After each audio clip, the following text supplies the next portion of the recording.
Welcome to the Foxify tutorial. Today, we'll show you how to control your page settings. Optimizing these settings can boost your store's SEO and social visibility. Stick around, and let's make your store not only look great but perform better. Let's start by looking at the Page Settings panel in Foxify. Just open the page you want to edit in the Foxify Builder, and you'll see them right here. These settings may vary depending on the type of page you're working with, so we'll go over each one. For the page title, make sure it accurately reflects the content of your page. This helps you easier navigate within the app to manage your pages as well. Next, the URL. This is the web address visitors will use to find your page. It's essential to keep it short, relevant, and SEO friendly.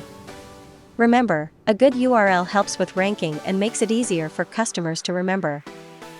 Now let's talk about the layout template and page layout. In Foxify, you have the flexibility to choose a layout that fits your needs.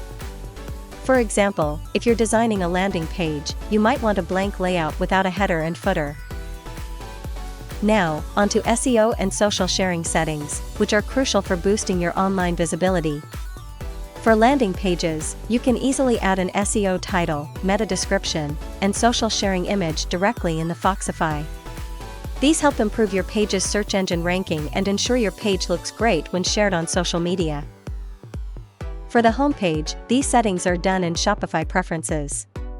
Simply go to Online Store, Preferences, and update your SEO description and social sharing image there. For product pages, collection pages, and blog posts, you'll need to go to Shopify Admin to edit the search engine listing. And that's it for today. Now you know how to manage your Foxify page settings. If you found this video helpful, be sure to like, comment, and subscribe for more Shopify tips. Thanks for watching, and happy building your store.